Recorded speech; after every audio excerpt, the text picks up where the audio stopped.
Good afternoon, everyone, and welcome to the 5th Annual Summit on Diplomacy and International Development, hosted by the Mroz Global Leadership Institute. My name is Max Kovalov. I'm the director of the Mroz Global Leadership Institute. The mission of the Mroz Institute is to cultivate global fluency and to promote diplomatic literacy among our students. And we do that through experiential learning, public engagement, and interdisciplinary programming. We continue the 40-year legacy of John Mroz and the EastWest Institute. I'm excited that this summit became an annual event, and this is the 5th time we're hosting a multi-day summit designed to bring to campus diplomats and international leaders to facilitate discussions on global challenges for our students, faculty, and members of the community. We have an exciting program for you for today and tomorrow. And now I want to invite to this podium President Xu for welcome remarks.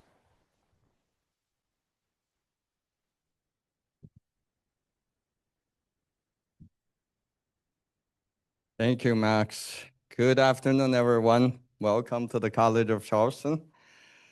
On behalf of the College of Charleston, first, let me welcome you to the 5th Annual Mroz Summit, and on behalf of the college, I'm also very grateful that you're here for what promises to be a very important and timely conversation.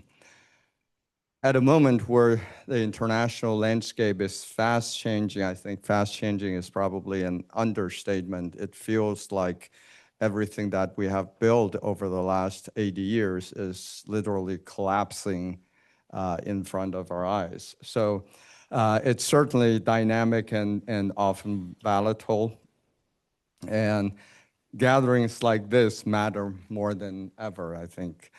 Bringing together practitioners in foreign policy and diplomacy on some very wide-ranging topics reflects the kind of serious, nuanced dialogue our world urgently needs. Our campus is proud to serve as a convening space where ideas can be tested, assumptions challenged, and partnerships strengthened. So thank you again for being here and being part of this vital exchange, and welcome again to the summit. Now let me turn it to Dean Amy Arias for a few words of welcome.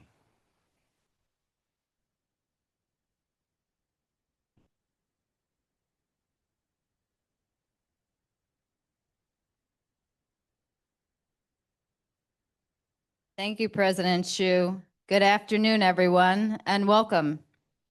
It is truly a pleasure to greet you today on behalf of the School of Languages, Cultures, and World Affairs, known as LCWA, as we open the 5th Annual Mroz Global Leadership Institute Diplomacy Summit.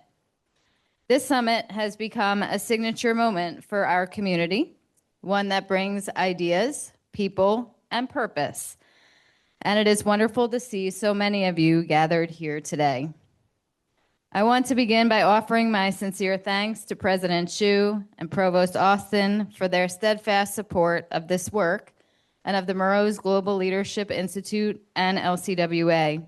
Your commitment to global learning, diplomacy, and engaged leadership makes events like this possible and meaningful. This year's Mroz Summit is co-sponsored by the college libraries. We extend our sincere gratitude to Dean White, the library staff, and friends of the libraries for their generous support and collaboration. I am also deeply grateful to the members of the LCWA Advisory Board and the Mroz Global Leadership Institute Steering Committee.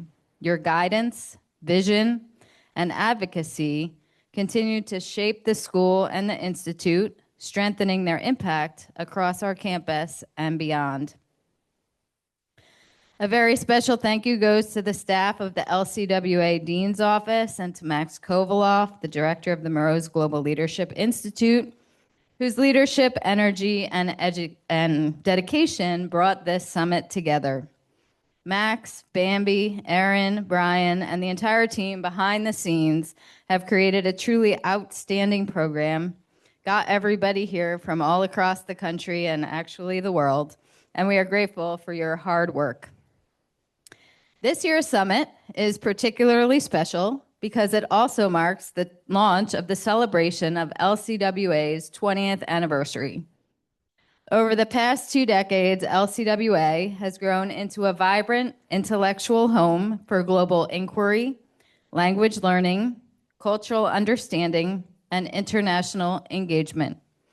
As we begin this anniversary celebration, today's summit reminds us not only of how far we have come, but of the importance of continuing to ask big questions about leadership, diplomacy, and our shared global future.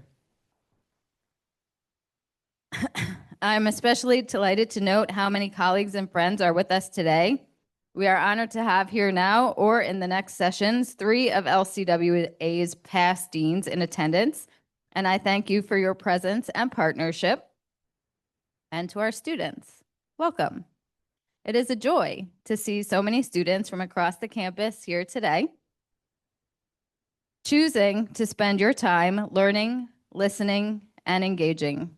Your curiosity about the issues shaping international development and the state of our world today is precisely what this summit is designed to inspire. You are the reason we do this work, and your voices and questions matter deeply. The challenges facing our world are complex, urgent, and interconnected. Diplomacy, thoughtful leadership, and cross-cultural understanding have never been more essential. Over the course of this summit, I hope you will be challenged, inspired, and encouraged to think boldly about your role in the world and about the responsibilities we share as global citizens. Thank you all for being here, for supporting the Mroz Global Leadership Institute, and for helping us begin this exciting chapter in LCWA's 20th year. I am delighted to welcome you to the summit and look forward to 2 days of meaningful conversation and learning. Welcome, and I hope you enjoy the program.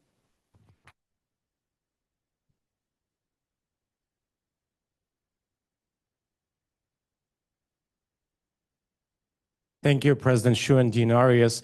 It's a pleasure to have you all here.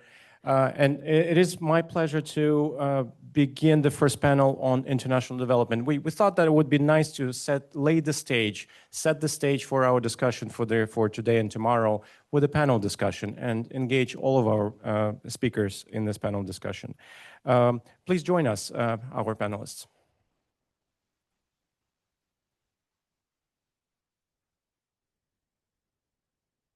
And we will do full introductions of our speakers later today and tomorrow. And I will just give you very brief introductions, who they are, and what kind of roles they have been playing. Kawa Hassan is a non-resident fellow with Stimson Center Middle East and North Africa program. David J. Kramer serves as the executive director of the George W. Bush Institute. Nancy Ostrowski is an economist, seasoned diplomat, and strategic advisor with more than 2 decades of experience at the intersection of national security, economic policy, and organizational transformation. Greg Howell brings more than 2 decades of senior leadership in foreign affairs, managing high-impact programs across Latin America, Africa, and the Middle East.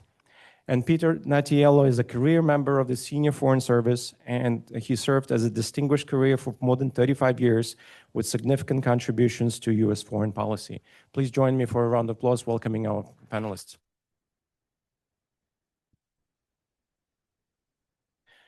So I want to set the stage with a question about international developments.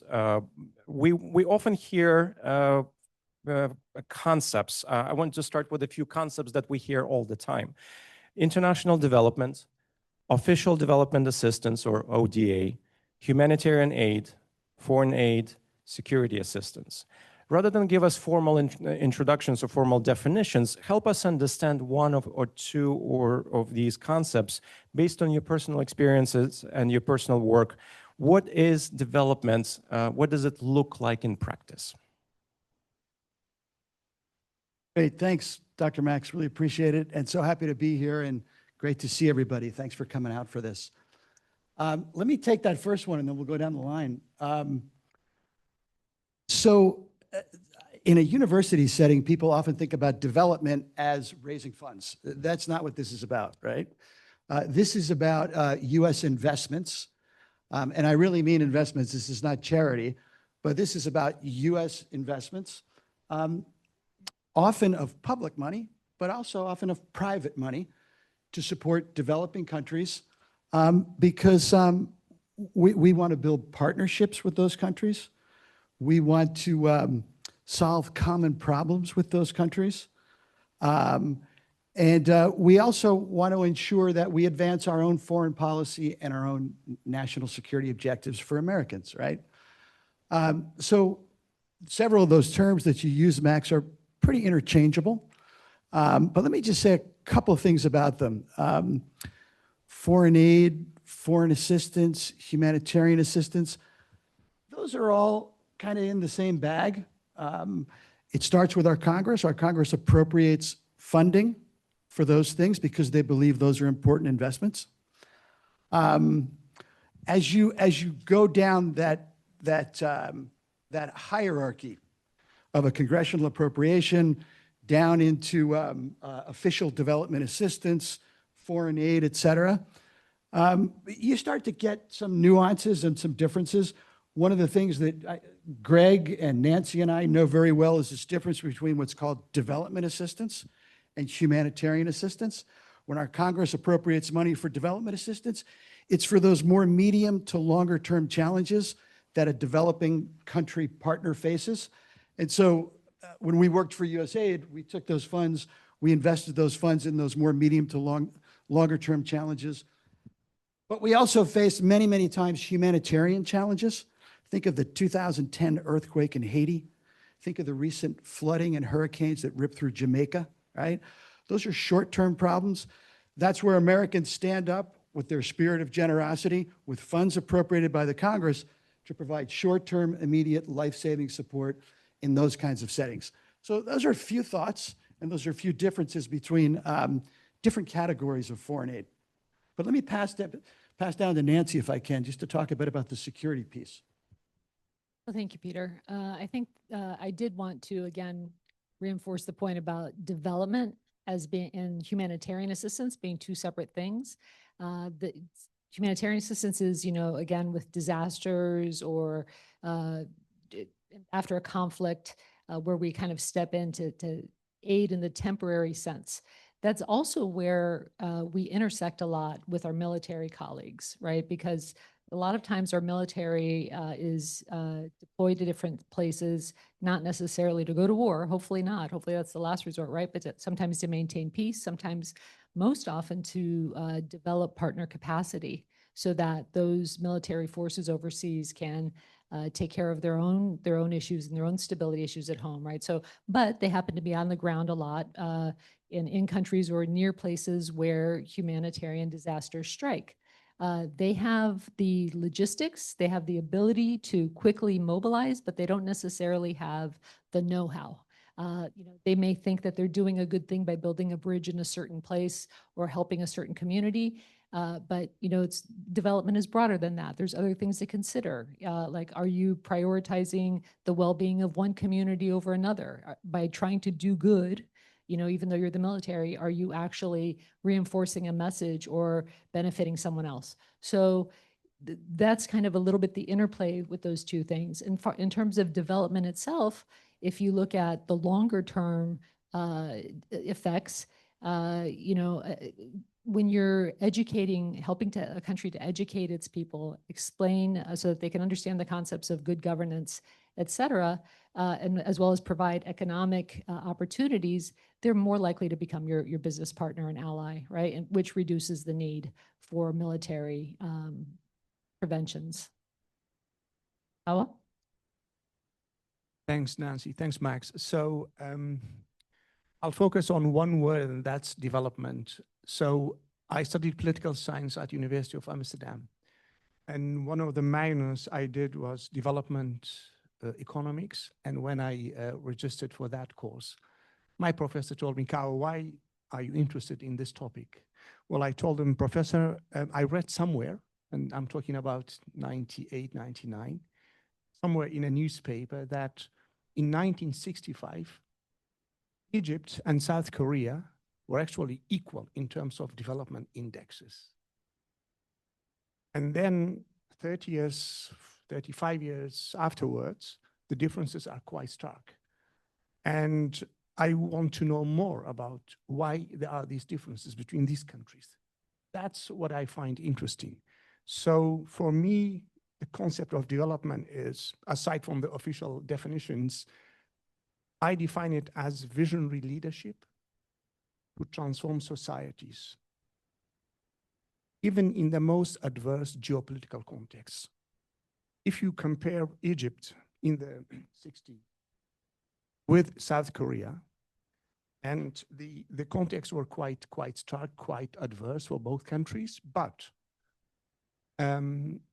you know, South Korea still is under the threat of nuclear obliteration by North Korea. There were communism threats, there were all kind of, cultural, obstacles to development in North Korea. Still, they made it with a military dictatorship, but they made it. And when you go back to Egypt, mid-60s, you had the Arab nationalism, under the leadership of Nasser, back then the president of Egypt. A lot of great rhetoric, but in practice, they were saying, we are not developing because of Israel. We are not developing because of the Palestinian issue. Well, I mean, that was only an excuse to delay the development. So to me, that was the inspiration to learn more about development and development economics. That's my definition of development, visionary leadership. Yes, great. Good afternoon. Great to see such a nice group of students and alumni and others here at the College of Charleston this afternoon. And I'll focus on a specific area of development that I've worked on throughout my career, economic development. And you probably heard over the past year kind of greater focus on trade in particular as a mechanism to promote development. And I've been working for many years around the world on kind of trade facilitation, and really pleased with the collaboration with governments around the world, with multilateral banks such as the World Bank, the Inter-American Development Bank, the African Development Bank, to really work together with governments and with private sector corporations to try to improve trade regionally and globally.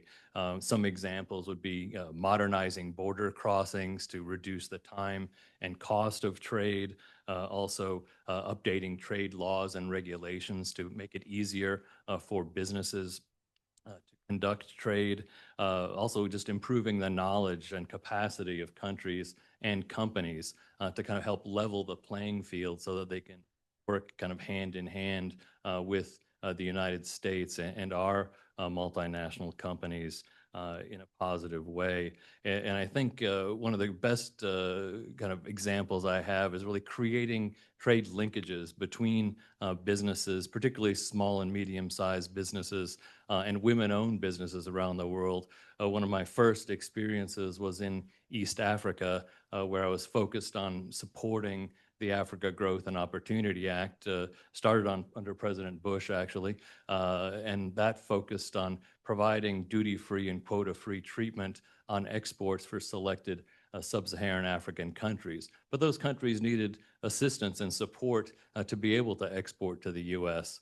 And at that time, I worked with two women entrepreneurs, one from Rwanda, where we connected her company with Macy's. She was producing what was calling peace baskets. They were very kind of high-end, very kind of intricate baskets. This was right after the genocide in Rwanda and was quite successful, which as well as in Ethiopia, a woman who did high-end textiles, again, exporting to the U.S. And I was really proud. Just about 4 years ago, I returned to Rwanda and Ethiopia and met with these women entrepreneurs. Their business is still doing well and growing, and it's really an indication of how our support can provide jobs, increased income, and increased revenue in these countries. And I'm glad to have been part of it. So thank you. Then- yeah. I will just add very quickly, Max, if I can. First, thank you for including me with such a great group up here. It's great to be back in Charleston. I've been here 2 times before. And I also met John Mroz when I was in the State Department several times. And it's wonderful to see what you're doing here. Memory and what he was able to do with the EastWest Institute. I'll just say very quickly, we do all of these things that my colleagues talked about because it serves U.S. interests. It is in U.S. interest to help countries transition, say, for example, from communism to wherever they may be going next. It's sometimes not entirely clear. It's in U.S. interest to see democracy advance around the world. It's in our interest to see global health threats stifled in various places so that it doesn't come and threaten us. It's in our interest to see countries develop better trade ties with us. So all of these things are in the service of U.S. national interests. They, of course, help countries that are the beneficiaries of our development assistance, but it starts first and foremost because it helps us. Thank you all. You have worked on a variety of these different topics, and David, you listed them, a number of them: democracy, health, security, peace building, post-conflict reconstruction. Your work took you to different regions. You were talking about different regions. Talk about your path to developments. I know that some of you touched slightly on your path, how you got interested, but how did you get interested in developments, and what was this path like? Go ahead, Peter. Good. Yeah, so when I reflect on this, it started when I was 4 years old, literally, I'm not kidding. And I would go to my aunt's house, and my aunt had been one of the first Peace Corps volunteers. And she joined the Peace Corps in 1961 when President Kennedy founded that organization. And as a little kid, we'd go to her house, and she would pull out these slides. The old guys in the back know what these are. These carousels with the slides in it, right? And so you put the slides in the and you project these images on the wall, and it was just an incredible story that she would tell us of her experience in the Philippines as one of the first U.S. Peace Corps volunteers. That stuck with me. I graduated from college. I was just like you all. And I signed up, I raised my hand, signed up, and the Peace Corps sent me to Ecuador. And I was a water and sanitation volunteer in rural villages in Ecuador in the mid-1980s. I absolutely loved it. It was such a fascinating experience. Learned Spanish, and I learned that when you learn a new language, like it just opens up worlds for you, right? And that was the bug that bit me, and I went back to graduate school. I went to Columbia University, got a master's degree in international and public affairs. Went to work for the Inter-American Development Bank. A few years later, USAID hired me, and I spent 33 years doing the kind of things that we're talking about in this panel. So. That's pretty impressive, isn't it? So for me, mine goes back to when I was born. So 4 years ahead of you, Peter. No, so I was born in what at the time was one of the poorest countries in the world. What today is Eritrea. At the time, it was part of Ethiopia. To actually a U.S. military officer, and an Italian mother. And I'm what is referred to today as a TCK, right? A third culture kid. You're never fully in one world or the other. And I spent my whole life, I did come to the US for high school, kind of trying to navigate those worlds, but being aware literally since birth, first of all, a profound love for Africa, but also Italy, Europe, having traveled, but trying to navigate the worlds, and became an economist, was working in the corporate world, and 9/11 happened. I was attending an economics conference called In a New York Minute about economic shocks. I was in the World Trade Center when that happened. And, it kind of came to me in a moment. Two things happened: that I never felt more American than I did in that moment. Don't ask me why. Maybe because I was, under attack for being an American. But I also never felt a stronger need to do something that was meaningful with the rest of my life.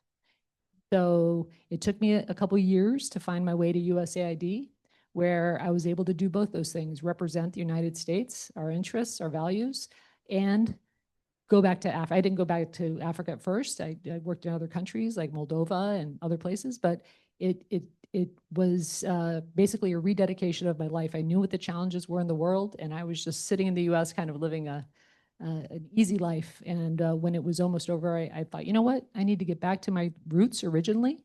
And that was my path. Haven't looked back. So my professional experience, well, my first job was in 2003 when I graduated from University of Amsterdam. It was with a Dutch NGO. I was working on a project to support civil society in Iraq after the fall of Saddam Hussein. And then I got an offer in Sri Lanka with UNDP to work on development programs in northeast of Sri Lanka. At the time, it was under the control of the armed opposition Tamil Tigers. After, I think 2009, they were completely, decimated. So I immediately said yes, even though my parents back in Kurdistan, Iraq, they say, my goodness, are you going to northeast of Sri Lanka where, there is still war? And I told them it's about post-conflict development. There is no war. He said, no, Kawa, you are wrong. There is a war there. There is a ceasefire, but there's a war. So anyhow, I started with UNDP for 2 years and then a year and a half with a Norwegian Swedish NGO, leading development, so-called post-development programs for reconstruction, literally, infrastructure projects, building schools, not myself, but, leading the team who are building schools, community centers, roads. And there I learned one thing. Development is, yes, in my previous talk, I talked about visionary leadership, but second point is about delivery for the people. People should see the results on the ground. And there I learned that impact is what matters. And in my later jobs, working on research, on track 2 diplomacy, currently on consultancy, I have tough times, hard times to talk about impacts. Because when you lead a research program, it's difficult to say, what you achieved, within the lifetime of the project. But there I learned that if you build X schools, X roads, people appreciate, and then that's your impact. So there I learned, 2 words, literally not from the books, but from the field, delivery and impact. My answer is Dr. Mohammed Bawa. I grew up in the suburbs of Houston, but I was really interested in international affairs. Strange kid, yeah. And I really wanted to go to university in Washington, D.C., because I know that's where, all the diplomacy is made. So went to the American University School of International Service, not quite unlike your school here. And when they send you your first list of courses, history of Africa was on there. So at the School of International Service, you had to focus on our region. I don't really know much about Africa, but it sounded interesting. And Dr. Mohammed Bawa was the professor of that class. He really was an incredible teacher, really inspiring. I ended up focusing on sub-Saharan Africa, and I stayed in touch with him for many years after graduating.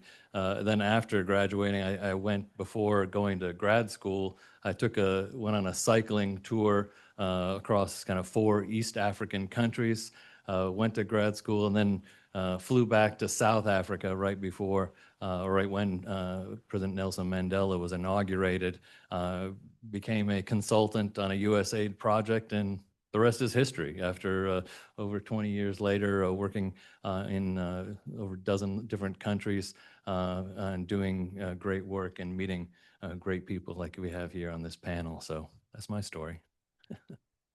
Mine is, I grew up in Massachusetts and went to a public high school, small town in Massachusetts, where oddly enough, we had the choice of Russian or French, and I chose Russian. And my family came from Latvia before it was forced to become part of the Soviet Union. And my family and I visited the one surviving relative after the Soviets killed the rest of my family before the Nazis had a chance. And I grew to a real commitment to following the Soviet Union at that time. That's how old I am. I studied in the Soviet studies. And then I increased my interest in foreign policy, recognized that if I wanted a future in it, I needed to move to Washington, which is what I did, and was in the think tank world in Washington for several years, and then went Department during the George W. Bush administration, where I focused on that part of the world and also on democracy and human rights. And that second part was important because my experience dealing with and studying the Soviet Union made me appreciate the importance of freedom, of democracy, of not being suppressed, whether it's under communist authoritarian regimes or other types of authoritarian regimes. And so that enhanced my interest in trying to support freedom and democracy wherever we could. Thank you. Thank you all. From your perspective, what has been the most significant impact of international development efforts? We can start with Peter or someone else. I'll start if that's okay. And we'd scripted some of this out before, although I think none of us can remember the script. What I thought I would just touch on briefly is PEPFAR. How many people know what PEPFAR is? President Bush likes to joke, you'd say PEPFAR and people think it's an antacid. It actually stands for the President's Emergency Plan for AIDS Relief, launched in 2003 after President Bush became convinced that the HIV/AIDS pandemic was wreaking havoc in the African continent in particular, although not just there. And he recognized that if it was not addressed, then HIV/AIDS threatened to destabilize countries on the African continent. Keep in mind, this is after 9/11, and he believed that destabilized countries would become the source of threats to the United States. And the public health threat posed by HIV/AIDS wouldn't stay in these countries. So he launched this program in 2003 before a joint session of Congress, and then it was signed into legislation, into law in May of 2003. It has spent over the 23 years of its existence roughly $120 billion, which may sound like a lot of money, but that's over 23 years, and it has saved over 26 million lives, not just on the African continent, but around the world. Ukraine is a PEPFAR country as well. And 8 million babies, it's estimated, have been born HIV-free as a result of mother-to-child prevention treatments and efforts. And it has also contributed to countries' broader health infrastructure, which can deal with other threats such as Ebola or COVID. If you think about the COVID pandemic that was just a few years ago, it didn't wreak the havoc on the African continent as much as it did in other places, in part because there were health infrastructure that was set up as a result of PEPFAR. There was concern a year ago that the administration was going to zero out, along with other development and other kinds of assistance, the funding for PEPFAR. But we and other organizations involved in this space weighed in. The Hill also weighed in. Secretary Rubio intervened and made sure that the program was protected. There were some cuts, but not anywhere near the scenarios that people had in mind. And so in the legislation that was just approved, the appropriations, there is $9.4 billion appropriated for global health programs. 4.5 billion of that goes directly to PEPFAR countries. That includes the Global Fund to fight HIV/AIDS, tuberculosis, and malaria, which is those other two are extremely important. And the goal is to end the threat of HIV/AIDS by 2030. So this is the President's emergency plan for AIDS relief, intended to go on forever. And so the goal is to wrap up this effort by 2030 and transition responsibility and ownership for dealing with this threat to the countries that have been beneficiaries. For me, I really think that our investments in development assistance really pay off by building support for the United States and creating strong allies, both personally and with countries around the world. For example, people who are food secure, they see that American flag on a bag of wheat or rice. They know that it came, from the American people. And I was very proud to be involved in development assistance programs in which, we always branded our work and branded our, of commodities as well as other activities to ensure that people saw and knew where these assistance came from.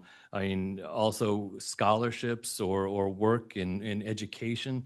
Many of the people who we've worked with rose through the ranks in their own countries, becoming business executives, becoming ministers. There was a number of people who I've met who reached very high levels of government and told me they, went to the College of the Ozarks or potentially the College of Charleston here to then create strong linkages with the U.S. and the U.S. government after that. And then even with countries, Kosovo experienced their 18th anniversary this week. And really that country was born, out of support from the U.S. government to create the peace accords in the Balkans, and a tremendous amount of assistance following to ensure that that country is sustainable and the region is peaceful following that. So I think, I've always been very pleased to be working in development assistance, working for USAID and the U.S. government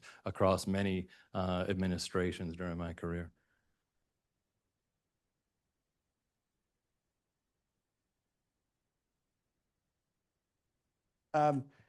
One of the successes that's often pointed to as being just a game changer for development worldwide is the Green Revolution. And if you go back to the middle of the last century, I think there were a lot of questions about the ability of the world to feed its people, frankly. A scientist, a guy named Neil Barlog, stands up and he says we need better seed varieties, we need mechanization, we need fertilizers and irrigation. And with a combination of those four things, we can exponentially increase the amount of food that we produce on this planet. And the Green Revolution is often credited with keeping about 1 billion people out of starvation. And aid and development aid was a key source of resources and intellectual partnership to drive that incredible success. I think that's an important thing to mention in terms of development successes. Thank you. You kept pointing to these initiatives, development initiatives, leading or they are done in pursuit of U.S. interests, economic interests, security interests. There is a widespread misperception about development initiatives that they are done for some kind of altruistic reasons, and there is also other misperceptions about the cost, about the nature of the programs, about their impact. Is there one aspect of international development that you think is commonly misunderstood?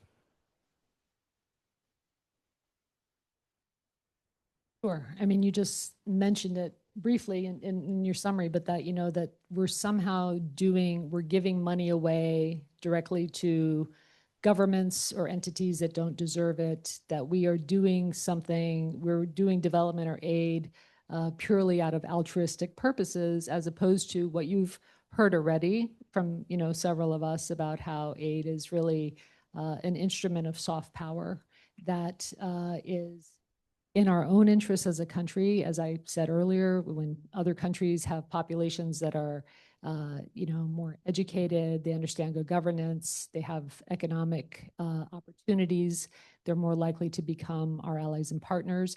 That's something that is so basic, but is very frequently overlooked.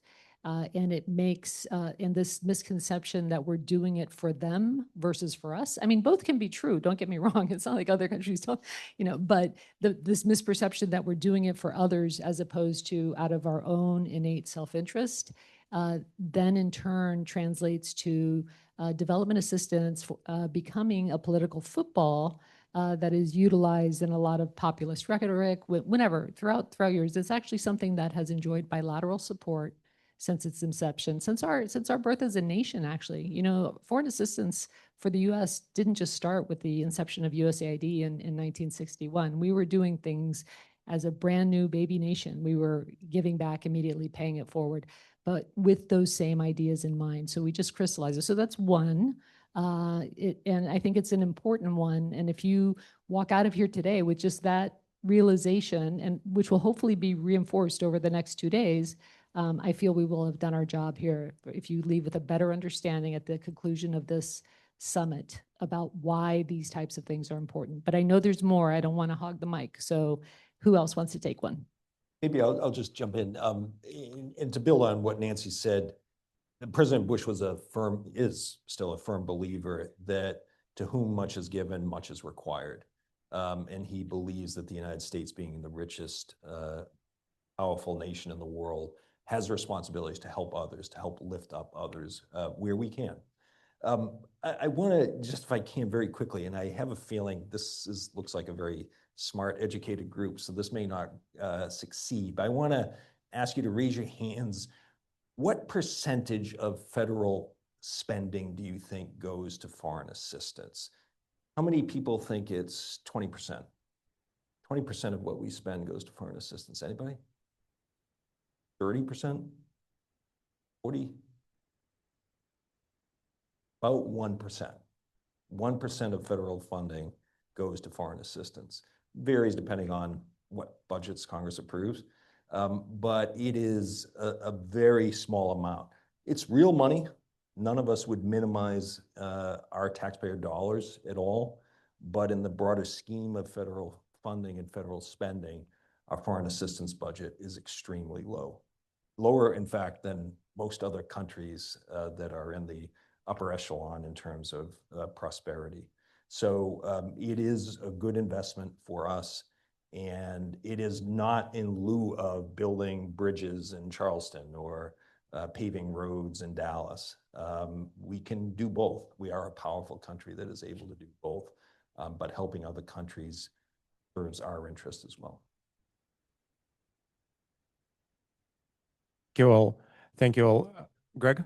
One additional point on that, as far as leveraging the U.S. taxpayer dollars, one other potential misconception is that, we work very closely with U.S. and international corporations to kind of create a catalytic effect of the U.S. taxpayer funds to really build on that funding and really work with companies like Starbucks, for example.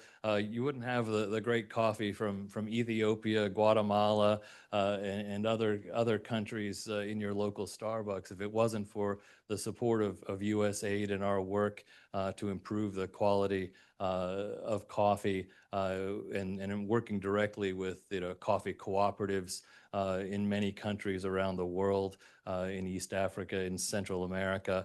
Also, Coca-Cola worked on a partnership with USAID to improve water quality in Africa, which obviously helped local families, but also helped Coca-Cola to get quality water for their product. And in Central America, I was really pleased to work with Walmart. They worked with local producers of fruits, vegetables, manufactured goods to supply stores in Central America. And again, that's a win-win for the small business, a win-win for Walmart and for the USAID and the taxpayer dollars, providing increased income, livelihoods for local families as well. So that was something we did. One short comment. I think, and I agree with Nancy. Tomorrow we'll discuss this in further details, but I think one of the most misunderstood meaning of development, also in Europe, where I come from Belgium, Holland, is that it's all about altruism, and which is completely wrong. I think development is the ultimate soft power tool to advance national interest, but also build solidarity and advance values. And that is really misunderstood, particularly these days. And yeah, we'll discuss that further tomorrow. Thank you all. We know that over the last year, USAID has experienced quite a bit of cuts. Thousands of programs have been cut. Thousands of people, employees have lost their jobs. What does development assistance look like in the post-USAID world? What are your observations a year after the cuts, and what do you hear from your colleagues around the world?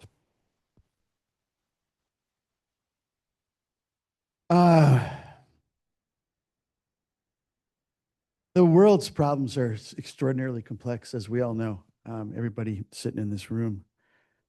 In the United States, our country has dealt with those problems with different tools. We have different tools in our national security toolkit.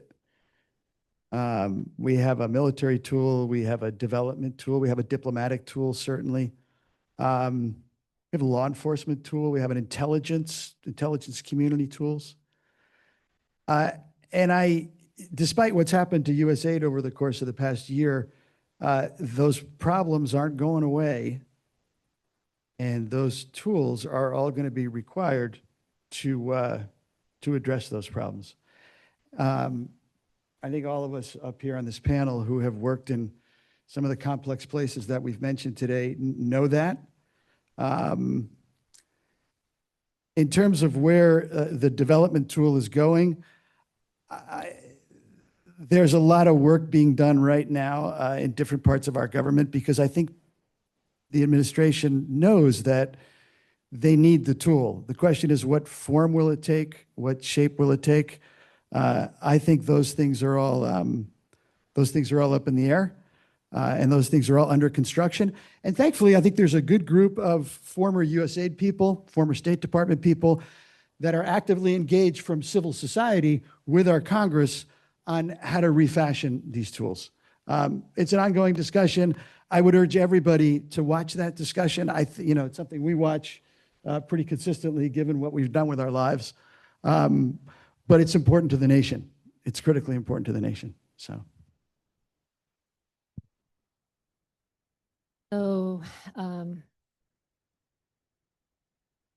basically, this will be like a prequel or a trailer or teaser for tomorrow. I think we're going to be proposing, at least during my talk tomorrow, I'm going to talk a little bit about how I think we should take things, which is, as Peter mentioned, we had an existing structure with different pieces. And as David mentioned, a lot of that structure, the way it was actually conceived, and you'll hear a lot about the 3Ds, right? Diplomacy, development, and defense. The 3D infrastructure was actually conceived by President Bush in the early 2000s. Those were, we had our traditional partners, and we're going to talk, I think all of us tomorrow are going to talk at some point about why that structure worked the way it did. And despite, difficulties that it had, some that were maybe exaggerated, but it still worked. It worked. We supported each other. That paradigm is gone.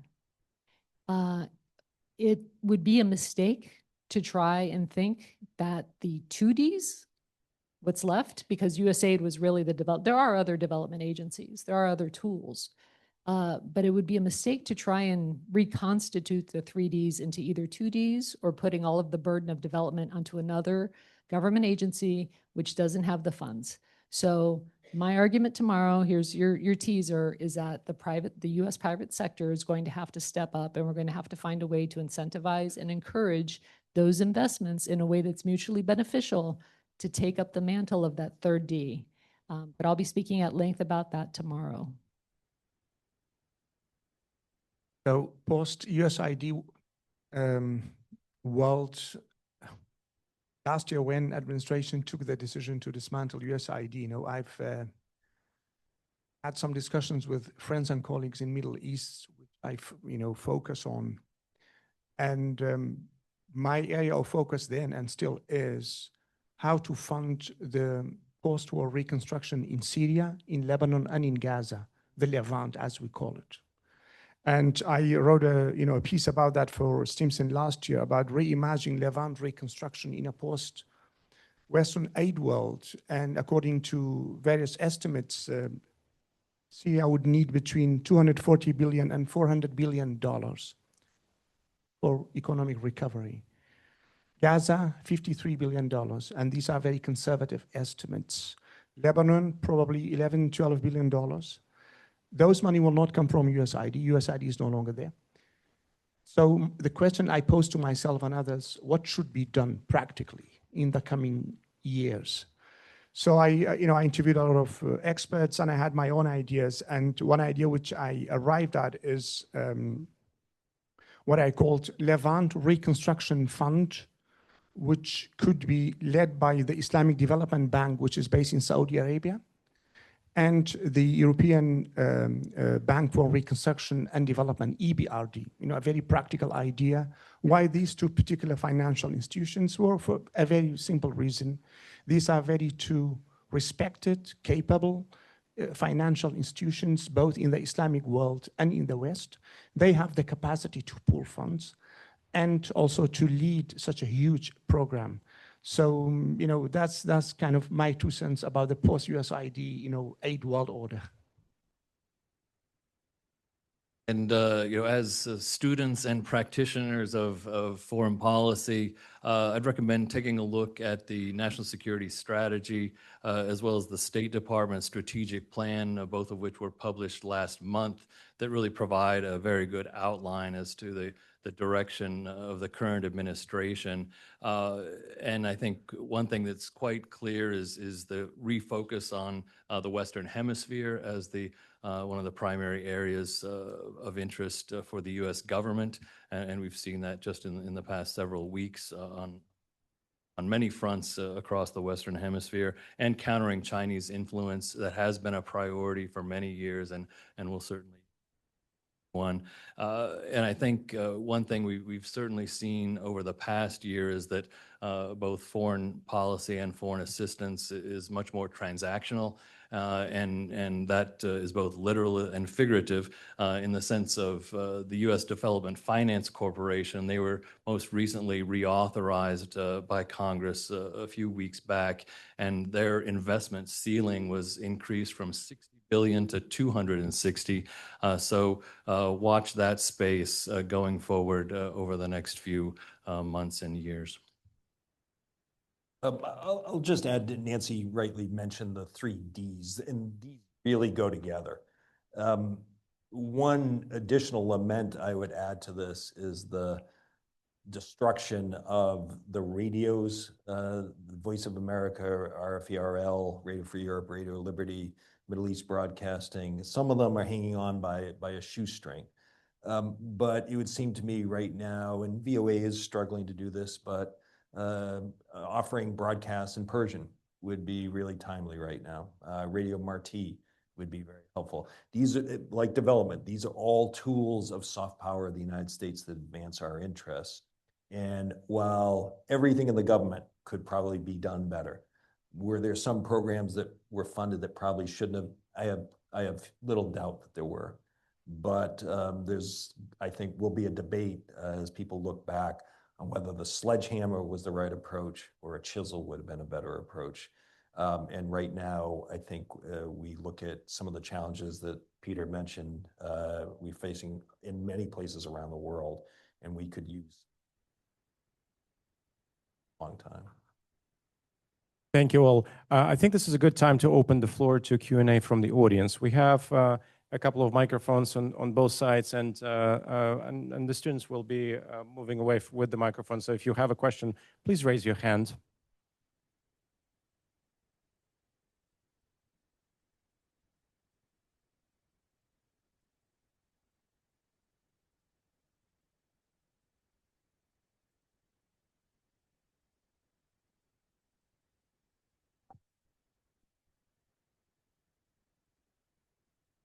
Thank you. I'd like to ask, what has been the impact on our security? My understanding is USAID also served as a safe place for people to contact our representatives about security risks that they were aware of. And now that those sources are no longer there, that there have been some real problems with things happening that we're no longer able to address.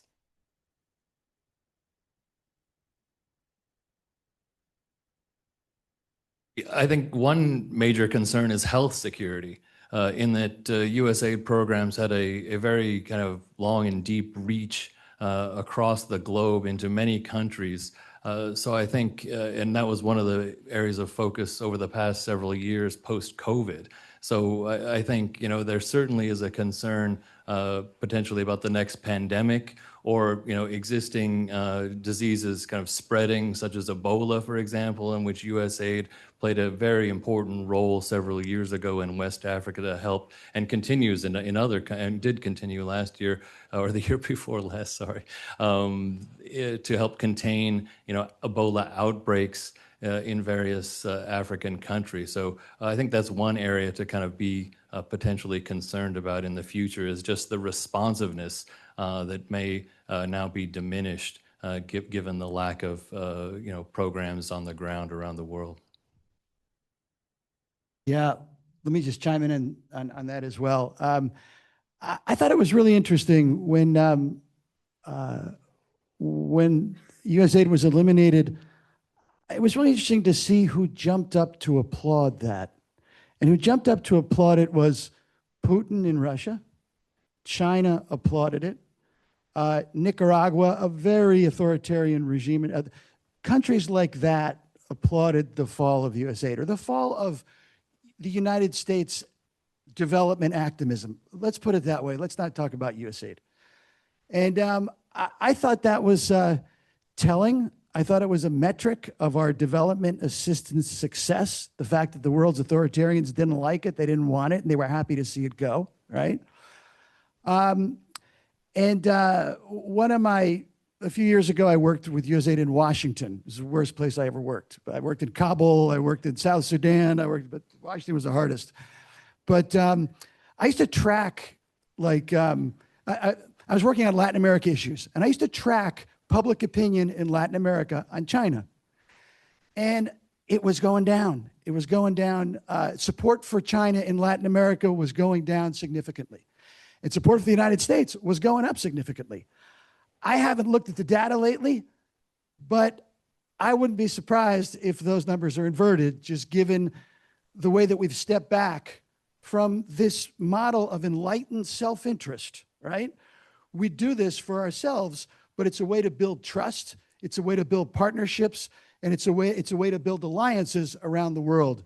The tool for now is really not there. Leave it at that. I'll just quickly add, if I can, to Greg and Peter. USAID was dismantled, but the State Department has also suffered significant cuts. And if you look at various embassies around the world, I think there are over 35 embassies on the African continent that do not have ambassadors. That is a real problem. A number of you have served overseas in embassies, USAID part of an embassy mission. But the ambassador is the person who can get the meetings at the highest levels in a country. The ambassador is the one who can order various parts of the embassy to do certain things. And there is a lack of direction, sadly, in a number of these embassies. And it was Secretary Mattis in the first Trump administration who said, if you don't provide the necessary funding for the State Department, I'm going to need more funding for more bullets. And so making sure that we have sufficient staffing at our embassies around the world, our consulates and posts, is incredibly important for the reasons you mentioned, but also just for the normal functioning and advancing U.S. foreign policy interests.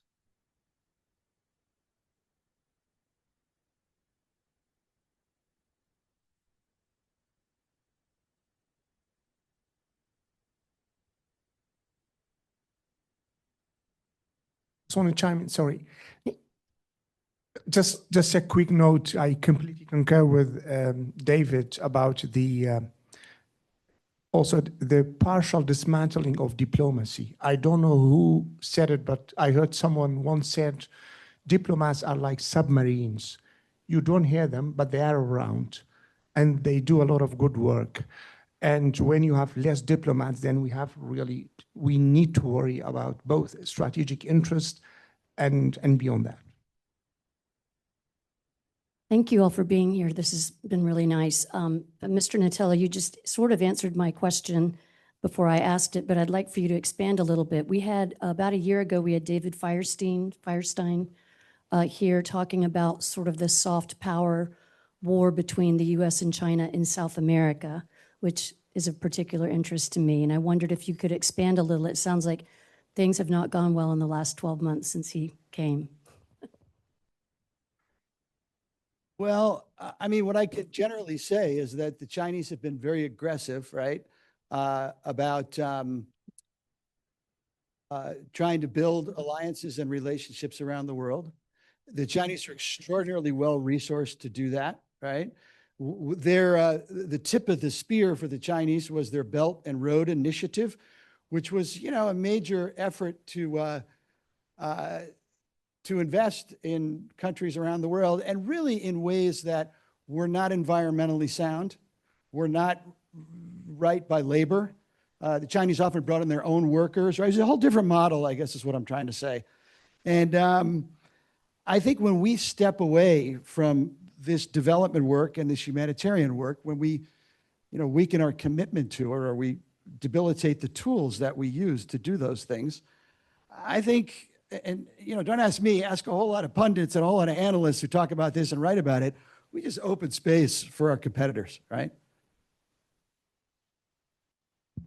Jump in on that, even though my most recent experience was in Africa, but I watched this happen and live in real time, even before the beginning of last year when we started to dismantle USAID projects. I was in Djibouti, small country. It's the only place in Africa we have a US military base. And we had a very small budget, comparatively speaking, to other partners and donors there. The Chinese in Djibouti have built ports, hotels, free trade zones, affordable housing, mostly for the vast numbers of Chinese workers that they're bringing in, and also now a spaceport. Okay, USAID had education programs, workforce development programs for a tiny, tiny little post-COVID budget. But I'll tell you what, the nightly news, this person or someone on my staff was on the news because they were showing, the local station would always love to highlight what the United States was doing. The ambassador was frequently going to events with us, and we were always on the news. We'd be at a school opening. I would be speaking in my terrible French, trying to make certain points, and it would be videotaped, and they would show the whole thing. And then this is for a tiny budget, right? And then the Chinese, and actually Russia started to become involved in the traditional development space. They realize we're building ports, we're building spaceports, we're building, bases, we're doing all of these things that are high value, but these people, right, they get 50% of the news every night.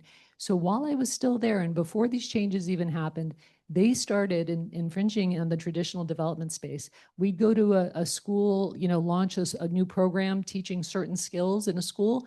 The Chinese would show up with a $300 computer donation to try and get on the news as well. So they were already edging their way in that space. As I was still in country until July of this past year, I heard the giant sucking sound of our influence start to, go away as they just more boldly became invited in to take our place at the table. So it's a very, very real thing from Latin America to Africa and beyond.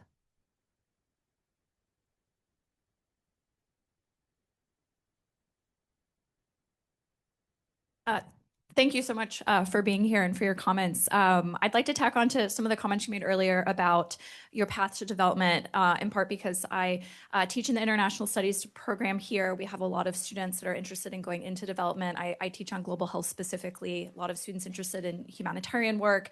And with some of these more traditional avenues, let me say, closed off to students, what would you say, or what are some of your recommendations for, how to get involved in this space?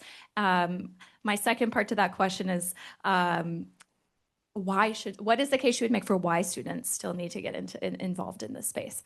Thank you.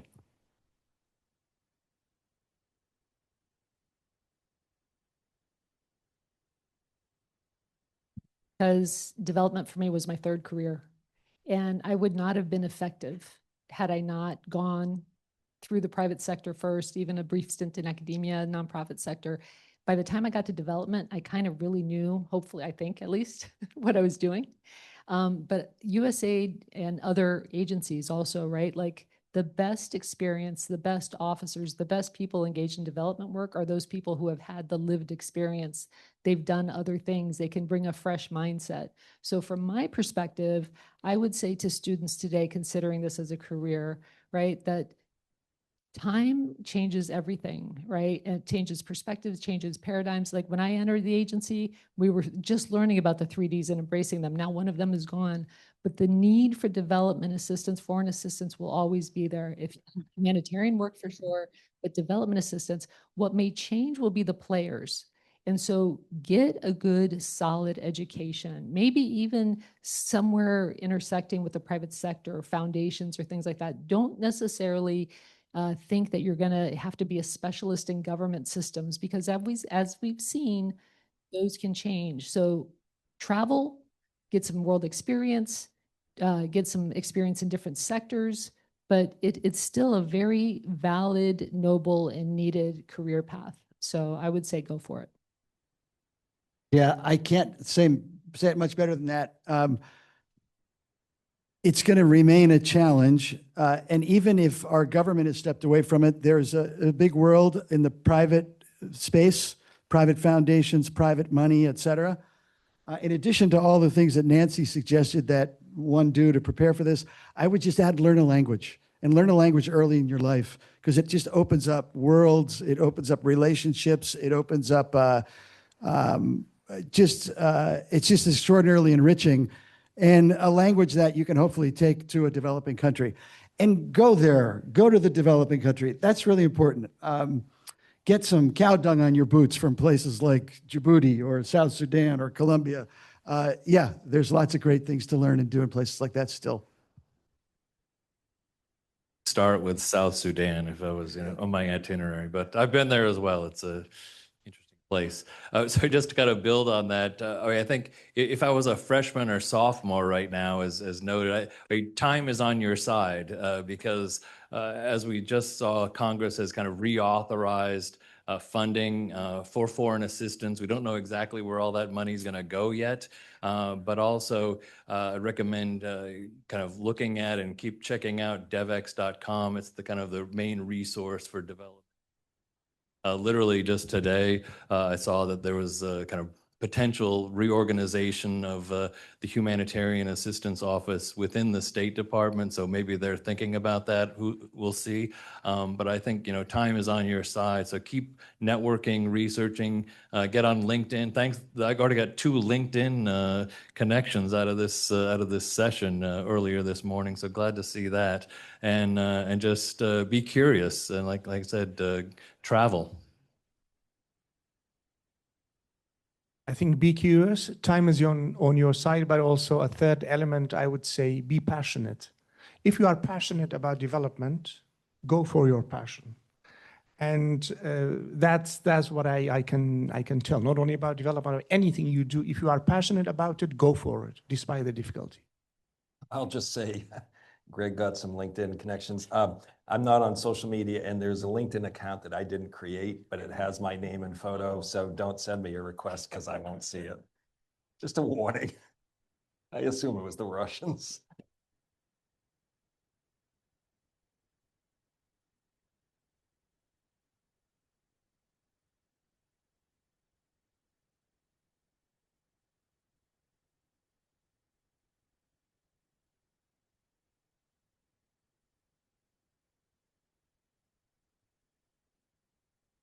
Just a quick question. You mentioned the 1% of the federal budget being for foreign aid.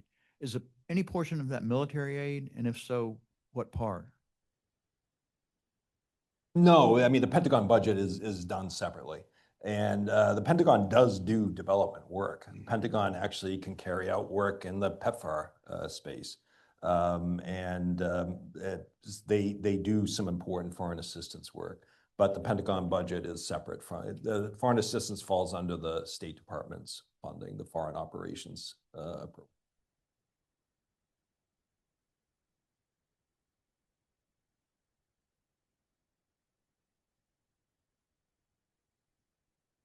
Probably the most talked about thing in the world today is AI. What do you see in the future for AI as it relates to development? Initiatives from us and China and Russia, and is AI going to be a real plus, or could it have some really negative consequences in terms of developing job opportunities in developing countries and the level of training and skill that may be required. Thank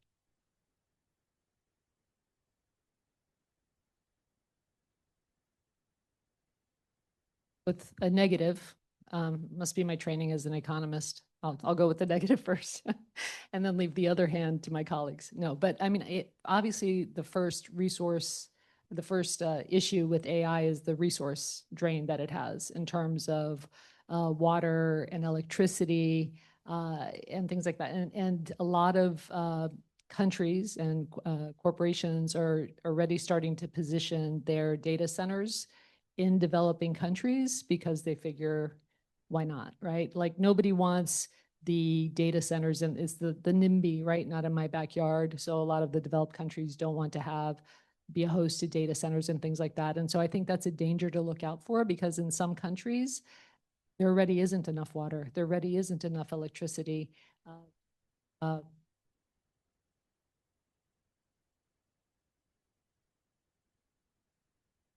To serve their own needs. But I will say conversely, some private sector companies are developing things like off-grid solutions to provide electricity and water. One of the ideas that actually it's a company I'll talk about more detail tomorrow, but they developed a contained system to do just that, for solar and water. But the reason they did it was because they wanted to scale it up for AI, to build multiple AI centers. But it had positive effects for development as well. So I think it's definitely a double-edged sword. And like most things with technology, sometimes the bad uses are rolled out much more quickly than the more honorable uses. We've seen that with everything, with the internet, with everything.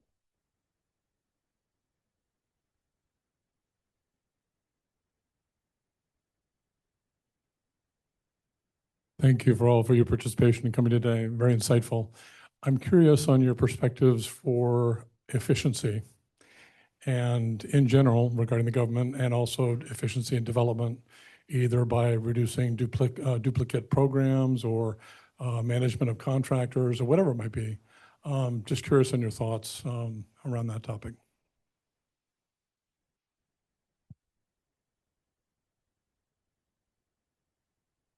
Yeah, that's a great question.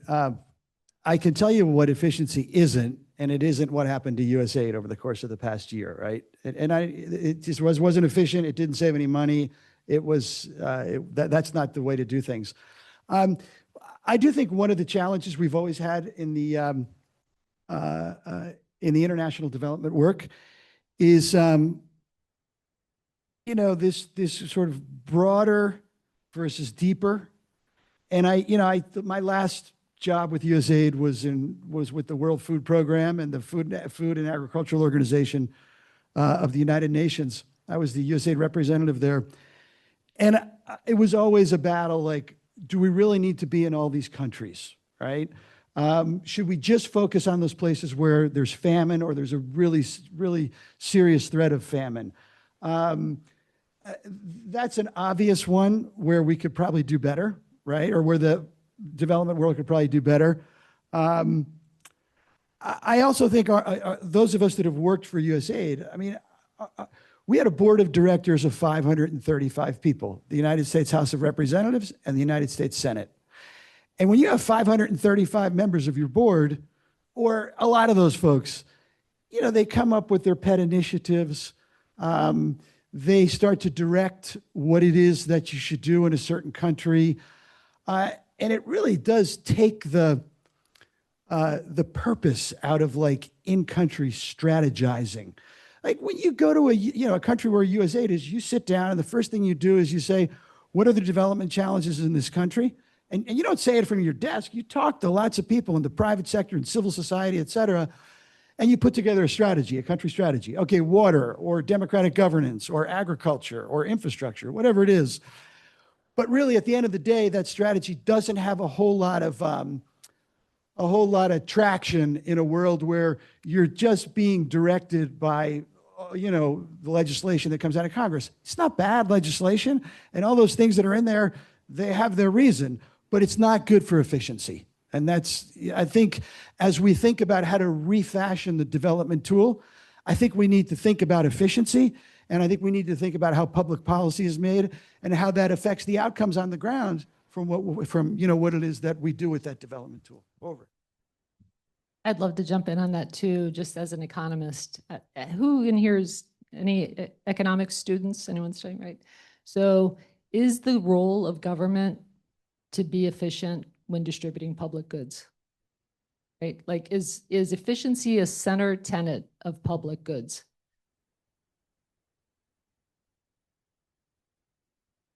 Okay, sorry. Now, all that to say, that's just something that I frequently think about as an economist, right? There's public goods, there's private goods. And spoiler alert, see, I'm really selling my session tomorrow because it's before lunch and I'm afraid I'm going to lose people. But I think the question that you ask is a fair and valid question. And yes, as my colleague pointed out, there are definitely times that, the former construct was not necessarily efficient because of the oversight of every single dollar that had to be spent. Every dollar was accountable. You could go into a country and say that, they need to solve a water problem, but, oh, I only have education funds. How am I going to do that? So that's where a lot of the problems are. So the spoiler for tomorrow, right, is I believe this change in situation calls for a change in paradigm with a shift to more private sector engagement and leadership. Right now, the government leads, private sector follows. I think we need to flip that on its head. That's kind of like tomorrow's speech, because what does the private sector do? Profit maximization and efficiency. So in the future, if we can find a way to incorporate more private sector leadership into in rolling out of development, we'll end up with greater efficiencies. I think the question on efficiency is a very relevant question. And from my own work, it's really very legitimate concern, I would say, both from the side of beneficiaries, but also from the side of the public opinion. So there is always the danger in the development sector, the danger of what we call mission creep, that you end up extending your mission. That's there. And you've got also the risk of further bureaucratization and creating different layers which may end up doing the same thing, which I think is more true in the case of big UN intergovernmental organizations. And there are many examples of that. And I think certain criticism of UN are valid. But the question is, how do you want to reform it? Do you want to completely destroy to reform it? Or should we be more intelligent, right? I think that's the question. But the question of efficiency, definitely a legitimate one and needs to be really addressed. One plug for Dr. Shaw, who's coming up next. His mantra was focus and concentrate when he was our administrator. We tried our best. You'll hear from him soon. And I think the AI point is valid and going forward, certainly an important tool that can be utilized, but don't want to diminish the fact that, this is hard work. We talked about South Sudan a few times. That's probably kind of the lowest on the development index globally. Many other countries are also going to fall in that category, but even countries like Colombia that you'll hear Peter talk about tomorrow, had conflict, had other ethnic challenges. And so again, certainly we tried to be as efficient as possible and really, being caretakers of U.S. taxpayer dollars. But there's definitely a lot of challenges out there and still are, and hopefully we can be able to tackle some of them. I'll just add that two of the biggest recipients over the years of development assistance have been Afghanistan and Ukraine. And one of the keys is to make sure that the assistance being provided goes to the right places. Corruption is a problem in both places. But Ukraine assistance, particularly in the past 4 years, has been monitored assistance in the history. It's not to say that there's never diversion of resources, and we should always try to deal with that if we find evidence of it. But it is important to make sure that we have inspector generals in departments, in the State Department, what used to be USAID. They can be key offices to go to. We'll discover that there are problems with where the assistance money is going. Thank you all for these wonderful remarks and for questions from the audience. Please join me for a round of applause.